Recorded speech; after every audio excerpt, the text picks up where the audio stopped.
Hi, this is Ableton Certified Trainer Ben Murphy with another quick tutorial for Samplesound. Today we're going to keep looking at the grid and understand a little bit more about how to use that grid to create a drum pattern of our own. I'm going to make something in a techno kind of style today, so I've got the trusty 909 kit here, and I've already got a blank 1-bar loop created in Ableton Live. The first thing we're going to need is a 4 on the floor kick drum pattern. So what that means essentially is that we need a kick drum on every beat. So if we look at our grid here, we have beats 1, 2, 3, and 4 inside this bar. And now we've got 4 kick drums outlined on each of those beats. And it sounds like this.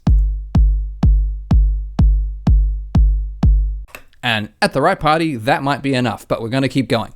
So the next most important thing is probably the snare. We're going to place the snare on beats 2 and 4. So having another look at our bar and beats ruler, we've got 1.2, and that's the first bar and the second beat. And that's where my first snare is. And then 1.4, first bar, fourth beat. So now with those snares in place, it sounds like this.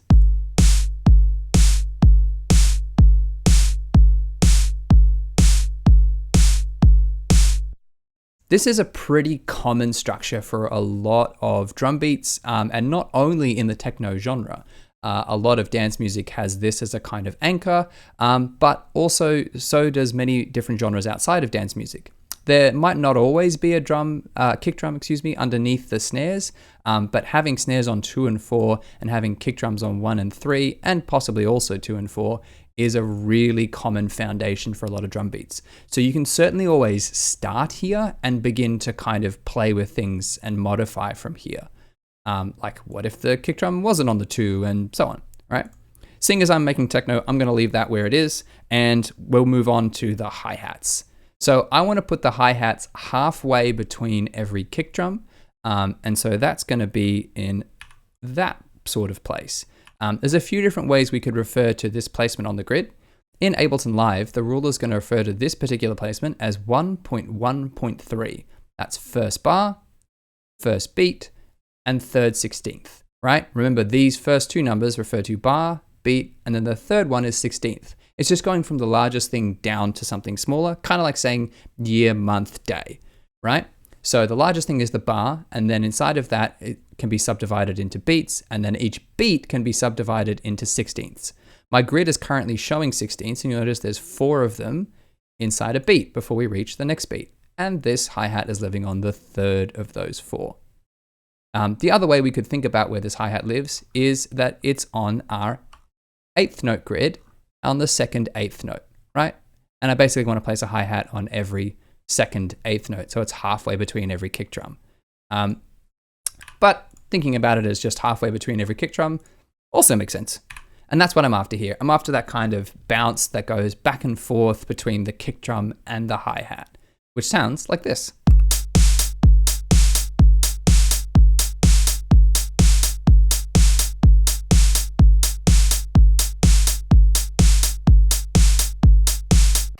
Okay, so that might work for sort of certain sections of the song. Maybe when we get to a really busy, energetic section, I want to go crazy and just have hi-hats on every single 16th note.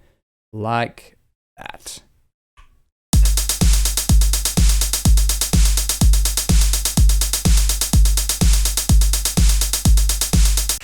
That's a lot of fun. There's a lot of energy in that. Probably couldn't do it for the whole song, but certainly it will make a moment feel really elevated when this kicks in, right? Okay, so the next thing I'm gonna do is experiment a little bit more with my use of the grid. And specifically, I wanna look at whether or not every note needs to be so kind of consistent in the way it uses the grid. So right now, every single one of these notes is at the same volume level, and it's also exactly on the grid. And for a genre like techno, that doesn't sound that bad and might work out just fine, because techno often really enjoys that kind of industrial mechanical sound, right? But oftentimes, even in those sorts of genres, it can be interesting to try to inject something that's a little less predictable, right? Or a little less kind of exact and repeating always the same, right? just a little subtle element of what we might call groove, right? Even drum machines have parameters for groove. So let's experiment with adding some ourselves. What we need to think about here is how loud each one of these hi-hat notes is, and also how sort of exactly on grid it is. There's a lot of different ways we can do this, but I'm going to start out with a simple system of making every second hi-hat in my pattern here a little bit, quote unquote, weaker, a little bit less emphasized. So to do that, I'm going to hold Shift and select every second hi-hat first. And the first thing we're going to experiment with is velocity. So velocity is in MIDI terms, right? This is a MIDI progression I'm writing here. How loud the note was played. If you think about this like a recording of a performance, this represents how loud something was played or how hard it was hit, right?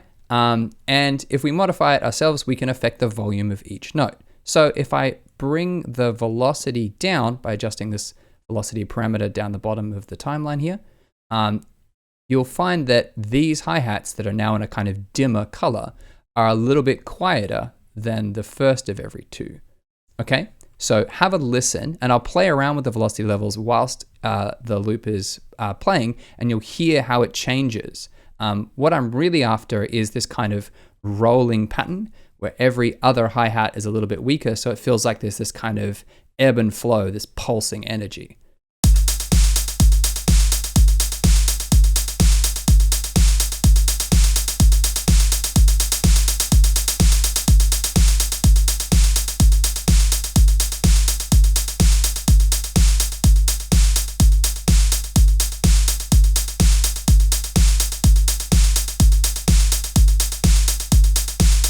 I think somewhere around there seems to work well. You don't completely lose the hi-hats, which if I bring it down too low, we kind of did.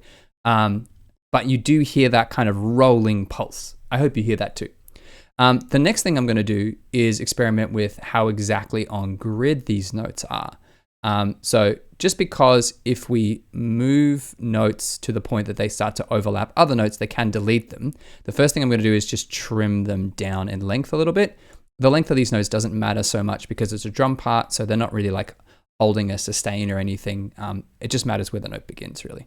So now that they're trimmed, I can push them to the side a little bit without accidentally wiping out any other notes. And again, I'm going to play the track and I'll move these around on the grid a little bit closer to where they started and a little bit further away. And you'll hear the different kind of sound it creates. The further we get away, the more it's going to sound like what is often referred to as swing. Really kind of like jaunty, sort of like irregular kind of pulse. And the closer we are here, the more subtle it's going to be. So let's try.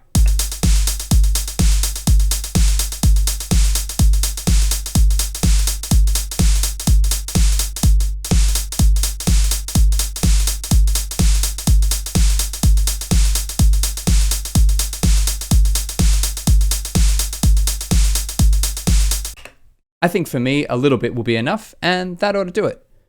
So that's it. Now I've got a cool, interesting techno pattern. Just to sort of round things out, I'm going to add a loop from the modular techno series sequences by Michael Klein from Samplesound, so we can hear the whole thing in full effect.